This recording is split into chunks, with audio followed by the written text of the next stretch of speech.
Today on CityCast Salt Lake, Utahns are having less kids and the New York Times is worried. Plus, it's going to be wildly hot this week, so we've got some local shout-outs and some ideas for where to cool off. I'm Vallarta. I'm here with CityCast Salt Lake contributor Kate Groetzinger. Hi, Kate. Hey, hey, Allie. It's just us today. It's just you and I today. We're used to being three, but now we're two, like most Utah households. Yeah, exactly. Hey, before we get into the news of the week, I want to share a huge invitation to all of our listeners, new and old, young and old, backseat listeners, dogs, whoever's in there, to come to 801 Day this Saturday. So 801 Day is a holiday that we created. 801, August 1st. It's pretty cool that we have a calendar day that aligns with our area code, and we think it should be a proper holiday. So this is the 4th annual 801 Day presented by Rocky Mountain Power. It's going to be this Saturday, August 1st.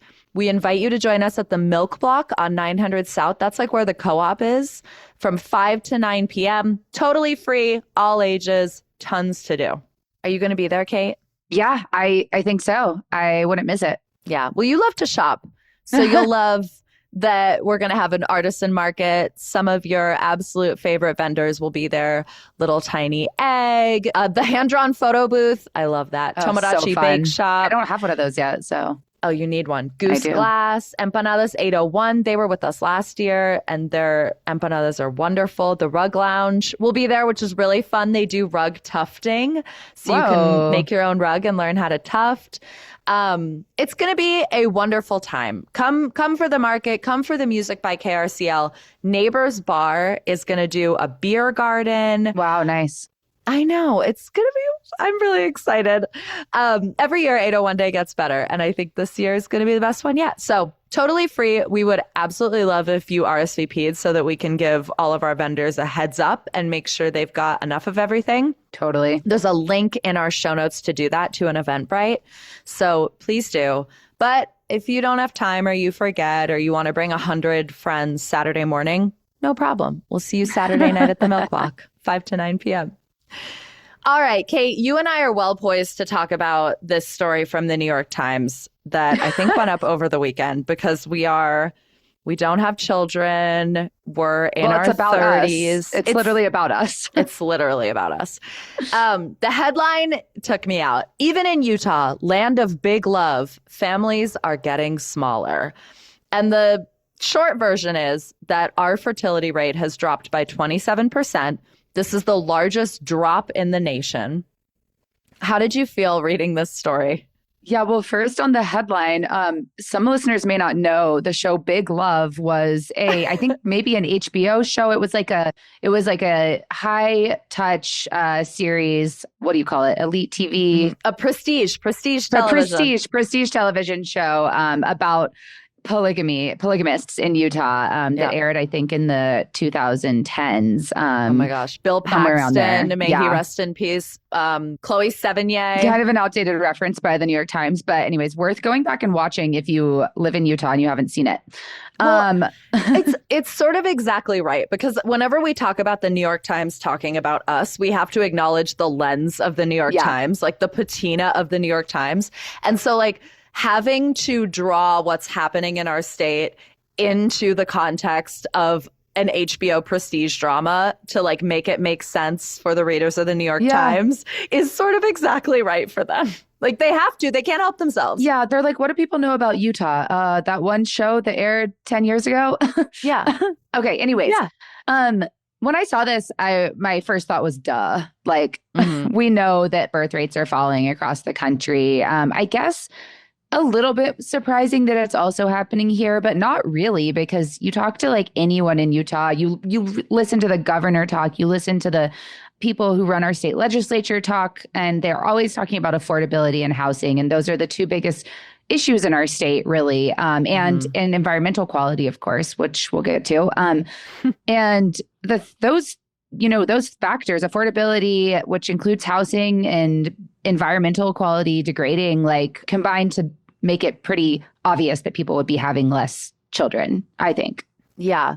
Yeah. I mean, this story points out that we have the 10th most expensive housing market. Mm-hmm. That's kind of shocking to me, honestly. I don't think of Utah as being that expensive, but I guess it is. Yeah, I do. Well, here's what I'll say. Living here for the past like almost decade, I have continued to be in the mindset I was in when I moved here, which is like, this is a state that is where life is more affordable. Yeah. And then lately, as I've traveled to other cities and I've looked at the cost of housing in other cities when I'm there, I have been sort of like, oh, we are no, I mean, what $1 million gets you at Salt Lake City versus like Northern California is actually not comparable. Yeah. Like, sorry to say. And so it does feel like something happened and we didn't just catch up to the cost of living elsewhere. We've like started scooting ahead. But you bring up this as a cost of living issue. And I think that is something I like am interested in because I looked up countries with the lowest fertility rates. Yeah. And it is a mix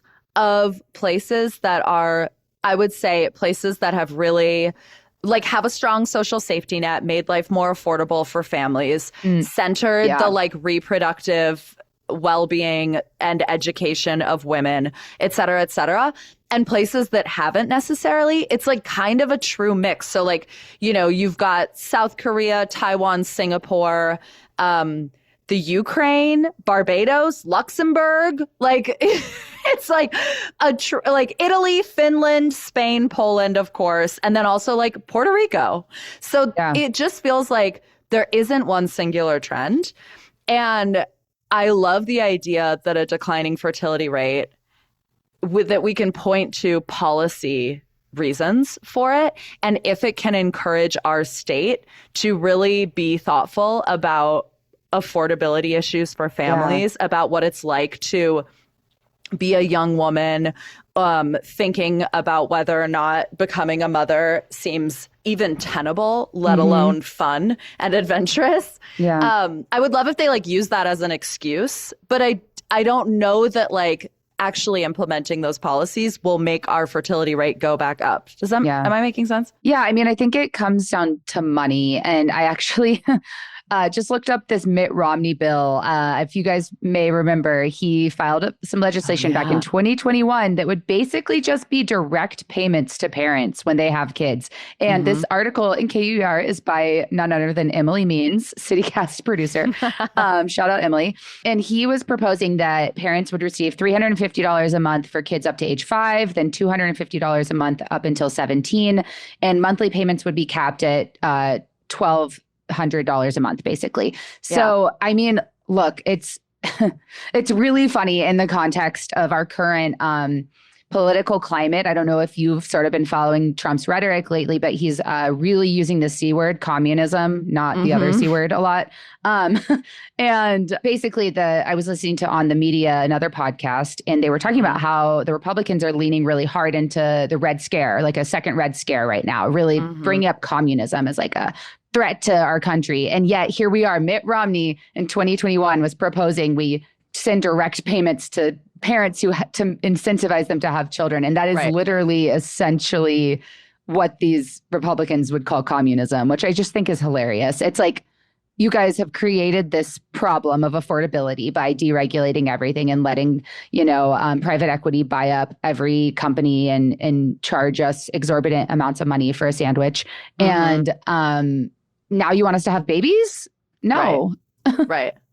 Well, I mean, not to get too tangential, but like Red Scare as a political tactic, it was the blueprint in a place like Miami, where Republicans have like done really well for a long time running against communism to like a population of people who were really scarred by communism. And then, but like, it's the classic run like a moderate, govern like a progressive if you want to get reelected, because these progressive policies are popular. And when they go straight to ballot initiative, they often do well. The thing about this that's also interesting is like, you can't divorce capitalism and its demands from countries and nation states being obsessed with fertility rates. I think because like countries, like the reason that we even talk about fertility rates, the reason that we obsess over them, the reason that the New York Times thinks it's a story that women are having less children or having them later in life is because our, We have to be paying into the system. We need workers. Yeah, exactly. And so it is an economic issue. Like if it wasn't, I don't know that anyone would really care. Yeah, it's a good point. I'm going to bring one factor in here that might help explain. Clearly, there's like a secret third factor that's impacting whether people are having babies or not, other than just affordability and social services. Is it men's crippling sports gambling addictions? No, but someone should study that immediately. It's the lower rate of LDS membership in our state. So I looked up when the birth rate peaked in Utah, and honestly, there were kind of like some different years. Like some of them were saying the 1960s, and then this one year, 2007, kept popping up. So I looked up how much our state has how much less Mormon our state is since 2007. And it's fallen by 10% church membership. So I think that could also have something to do with it. They explored this in the article. They interviewed a young woman who had left the Mormon church and had decided not to have kids yet. I loved her. Are you referring to Savannah Sanborn? Yes. I loved her. She was great. She was so great. Everyone go read the article just to meet Savannah. To meet Savannah, who says she doesn't feel particularly career driven because she doesn't want other external forces determining her life after leaving the church. And I was like, wow. Yeah. Pretty you know how incredible. Much therapy it took me to figure that out. And she's how old? Like, go off, girl. Go off, girl. We love you if you're listening. Yeah. Another thing we have to bring into this conversation is that Utah still has the largest family size of any state in the country. So there's no like imminent emergency here, people. I think we're fine for now. I don't know. I'm not personally super worried about this. No. Our Costco's remain huge. I think the reason that the New York Times thinks this is interesting is because there is a coastal obsession with the notion that our state is modernizing. And what does modernizing mean? It means like women leaving the church. It means the autonomy of young women. And I mean, the United States wants to have a kind of a little bit both ways. Like they want our women to stay in the church. They want them to have like secret lives and barrel curls and like, you know, all these. They want like this intrigue to exist because it's like become a form of mass media entertainment for Americans to like think about Utah. But then they also are like, but wouldn't it be fun if like, you know, there was mass revolt of the patriarchy in Utah? That's like their secret dream as well. Their electoral dream. Yeah, totally.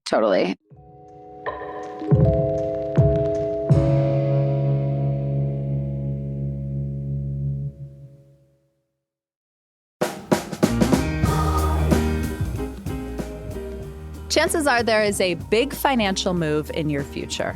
Buying or refinancing a car, tackling a home project. Canyon View Credit Union has lending options to help. Canyon View Credit Union offers financing for auto loans, home loans, personal loans, even home equity lines of credit, and very competitive rates.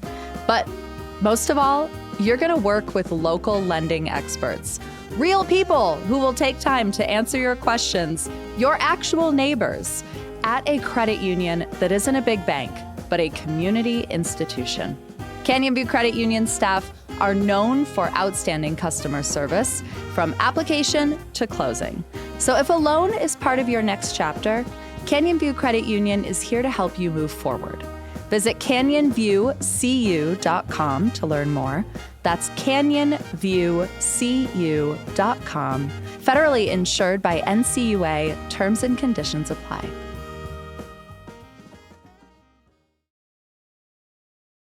All right, Kate, it is going to be hot as hell this week. Yeah. And it's concerning because a couple weeks ago, we did an episode, newsletter editor Therina and I hopped on here. We talked about the heat wave. We talked about how we were probably going to break a record temp, which we ended up doing. 109, I think, is our new record now. Crazy. And it's like happening again. And I am starting to think that we're just wholly unprepared to be a hot place. Yeah. I mean, a lot of buildings here don't have central air conditioning, which is shocking to me. I mean, I come from Texas. Every single building in Texas, not every building, but the majority of buildings where people live and work have AC built in. And like, that's like just not even the default here. Yeah. I'm reading John Green's The Anthropocene Reviewed, and actually shout out John Green, celebrity author. He's coming to Salt Lake City in September, so you can snag tickets to that from the King's English. He'll be at, I think, West High. But he has this essay about air conditioning, and something he mentions in it that I think is really relevant to us here is that when, heat is like a larger cause of death in this country than a bunch of other things combined. Like heat kills a tremendous number of people every year. But the places where heat is the most dangerous are the places where it's not often hot because we're unprepared. We don't have AC. Like, the impact on your cardiovascular system, if you don't have things like air conditioning or even just like the experience of being hot can be overwhelming. And so I'm worried about us not like just sort of assuming that these records are like one-offs. Yeah. And not preparing for a world where it is more like living in Phoenix to live in Salt Lake City than it has previously. I don't know. You work in like climate. I really feel like we need laws, honestly. Like this is more like housing policy, but we need laws that require adequate air conditioning for if you're renting out to a tenant. Like that should be part of tenant protections now. It's not enough to just be like, get your own AC unit, put a fan in. Yeah. That's one thing. And then one thing that really, I guess on the climate side of things, I was looking into this. We are in a heat dome. I was like, what the hell is a heat dome? It's finally time for me to find out. And basically it's like, it just kind of means that there's like a high pressure system that's pushing air down and there's no wind. There's nothing moving the air out. And I asked ChatGPT about it and it compared it to like when you use a bike pump, how the bike pump like heats up basically. Oh, sure. So like the air just keeps getting more compressed and that somehow heats it up. And then of course there's like the urban island heat island effect where the more concrete and the less trees we have, the more heat, which brings me to something I did want to mention, which is that trees, this was cute. There was which article was this? It was, I think, an ABC4 article. They interviewed Daniel Mendoza, who's a climate scientist here. He's great. Working in the state. And he said that trees act as swamp coolers, nature's swamp coolers. And we're getting more trees thanks to a grant from the Bezos Earth Fund. They're going to be planting. So ironic. I know, so ironic. They're going to be planting around 300 trees along the 9 line. So that will be, trees are a great way to sort of help mitigate this growing impact of heat. Of course, they do drink a lot of water. So that's, it's not that, nothing's perfect. But anyways, those are some of my thoughts. It's so hard when it's Bezos money because like, what else creates a heat island effect? Data centers. Yeah. And shipping copious amounts of consumer goods all around the country in 24 hours or less. Yeah. An average of 3.5 degrees Fahrenheit in the areas around data centers, which Utah's like, kind of full bore interested in building, even though don't be fooled by the slowing of the giant Box Elder data center project. There are many other projects around the state that are full steam ahead. Yeah, they are. They're coming. We have not won. No. We had a small win. One thing that I noticed because I have dogs, I have to take them out I always take them out before I go to bed and then I take them out right when I wake up. So I'm like pretty attuned to the temperature at night, or at least in the late evening and early morning. And I was thinking, oh my gosh, it's hot. I was sweating when I was walking my dogs last night at like 11 p.m. And I was like, this is disgusting. I hate this. And I did read this morning that at 6 a.m. at the Salt Lake City International Airport, which is where the National Weather Service measures temperatures, they recorded a low of 86 degrees, which was the lowest on record, breaking the previous record of 82 degrees set in 2023, it looks like. So it's our highest lowest. Our highest low. Yeah. So it was not just me. Last night was the hottest night we've had ever. Wow. Yeah. Our highest title low. of memoir. Yeah. My highest low. Yeah, my highest low. That's distressing. Yeah. I've noticed that too, because it used to be that like even in the evening you could throw open the window and whatever. Totally. Have some breeze, manageable. Breeze. Yeah. But the other thing that's happening for me, and I wonder if other people are experiencing this as well, the cooling system that I have in my apartment is not a swamp cooler. Bless. I can't stand those things. Yeah, hate them. They're awful. Except for But the trees. Nature's yeah. swamp We like the coolers can tree ones. stay. It's like a little, I don't know, it's like a little thing attached to the wall. And I don't know if water actually runs through it and gets cold. I'm not totally sure what happens. But basically, it creates condensation. And so there's this like little drip pan for it. I've lived here for years. I empty the drip pan maybe twice in the summer. Yeah. I am now emptying the drip pan 2 times a day. So is this increased humidity? Yeah, Is it the fact that at night it's also hotter? Like, what is happening? Because our whole building in the elevator, we're all like, so my room floods overnight from the drip pan. Al, like I'm fully sorry. floods. It's crazy. We're sucks. using water guns to like draw the water out, but it just feels like, okay, something's shifted. I did read that the heat dome can cause an increase in humidity because it's like trapping like everything down in the, I don't know. That might be wrong. Interesting. I don't know. It's like if you put saran wrap over something that's already hot and then it creates a like it's creating like condensation okay, I just looked this up to confirm. Heat domes trap and maintain high levels of moisture, trapping existing humidity and amplifying local moisture. So if there's already moisture in the environment, it kind of, I think, is kind of like when you take home food from a restaurant and you get home and it's dripping. Yes. Before we move on, let's like plug a couple ways to beat the heat. What are you doing? We're both pool enthusiasts. Well, yes, you guys know I love a pool, a good county pool.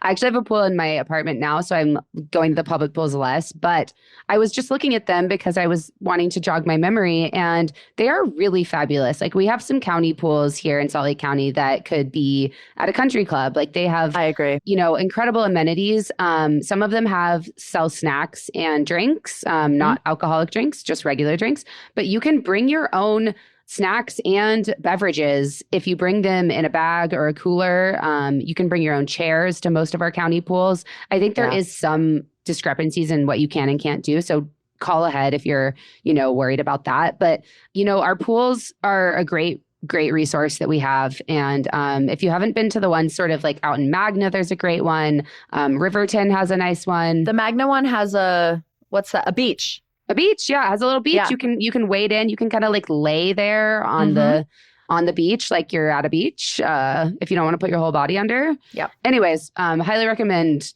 hitting the pools this weekend. I totally agree. I also really like, if you like want a less kid one that's a little bit chiller, I like the Crestwood pool in Cottonwood Heights. There's still lots of young people there, but it doesn't have like diving boards and all that. Like if you have like kids and you want to rock out, I recommend going to Oker Park in Kearns. That place, they have a 3-level diving board. Whoa. But the Crestwood pool is more like quiet, read a book, you know, headphones in kind of vibe. Love that. Yeah. I think the thing that I just love to do is really make the most of our mall situation. I think like malls and grocery stores are always the coldest places. Yeah. If you need to like get a vaccine or anything like that, you want to go donate blood at ARUP, guess what? You'll be in a hospital. It's going to be an ice box in there. Yeah. Great time to donate blood. They'll give you free snacks. You can lay there. If you donate platelets, you can lay there for hours. I really think it's nice to utilize our planetarium. Yeah. Which, similar to the like pools, is cool. county owned, Salt Lake County owned, like a lot of our pools. These are things we fund with our tax dollars, so we might as well make the most out of them. And the planetarium right now has a horse movie in 3D, and that's good. That's perfect. That's exactly one more shout out. You can always get up high. That does help. It's still hot up high in, our surrounding communities. But Allie and I took a lovely trip to Midway over this past weekend. We did. And jumped in the Provo River, which was freezing cold. So if you're looking for some cold water, the reservoirs are all looking pretty sad these days. They're kind of like low and silty. Go find a river, honestly, and hop in because those are still cold.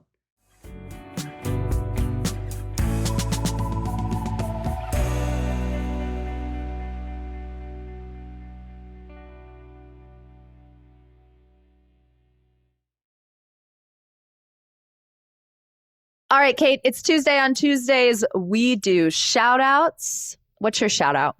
Okay, well, speaking of Midway, we went to this really cool new store called Storyboard in Midway, and it is a skate shop and a bookstore and a coffee shop.